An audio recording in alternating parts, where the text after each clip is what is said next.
Abby Homer, and I am a junior Dominican preacher here at Rosary. Welcome everyone to our Holy Thursday prayer ceremony. Today is such an important and monumental day throughout the world. Today is the day that Jesus was betrayed by Judas. On that note, today is also day 38 on our Lenten journey. Lent is a time of giving up worldly possessions in order to strengthen our relationship with God. Even though Lent is almost over, we have to remember to take the lessons we've learned from Lent and apply them to our everyday life. If you gave up sweets this Lent, every time you enjoy a delicious brownie or a famous rosary chocolate chip cookie, remember Lent and the sacrifice Jesus made for you. If you gave up procrastinating, every time you fall back into the habit of procrastination, like waiting to do your 50 Alex topics for the night before they are due, remember Lent and the sacrifice Jesus made for you. If you gave up coffee for Lent, every time you're in the drive-thru at Starbucks or throwing your K-cup into the Keurig, remember Lent and the sacrifice Jesus made for you. These are just a few examples of how you can bring God into everyday life. Easter is just around the corner, with it being this Sunday. Easter celebrates the triumph of Jesus conquering death and sin. Easter is not just a holiday of egg-shaped candy or chocolate bunnies.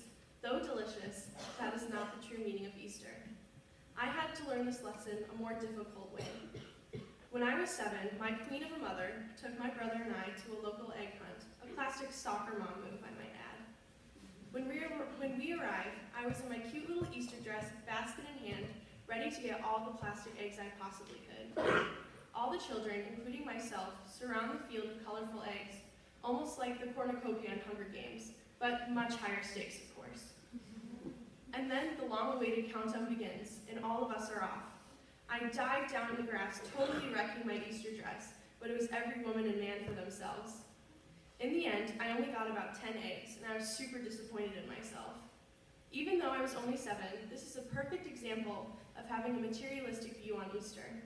Looking back on this story, now I realize I did not have the right mindset towards Easter. I was focused on materialistic things instead of what truly matters, God. Easter is a time of celebration and gratitude for the pain and suffering that Jesus went through for us to be able to live with a purpose. Without the possibility of heaven and spending eternity with God, we are left with objects that are temporary and finite. Because we do have the goal of heaven, we strive to be better people and strengthen our relationship with God. We have the ability to live in perfect union with God and choose to live the way God created us to live. God is always looking out for us and wants us to succeed. There are so many sayings, like, there is a light at the end of the tunnel, or there is always a rainbow after the storm, which proves that beauty can come from suffering. Life is difficult, with the stress that comes along with every new day, but beauty can come from suffering if we choose to do God's will and follow his teachings. I leave you with a verse from the book of John, chapter 11, verses 25 through 26, which says, Jesus said to her, I am the resurrection and the life. The one who believes in me will live, even though they die. And whoever lives by believing in me will never die. Do you believe this?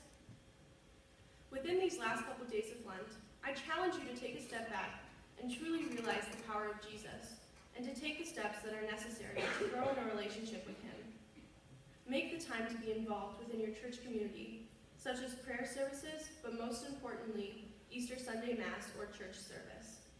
Take advantage of these final days of Lent to reflect on your Lenten journey and pray about how God is calling you to deepen your relationship with him and to serve others.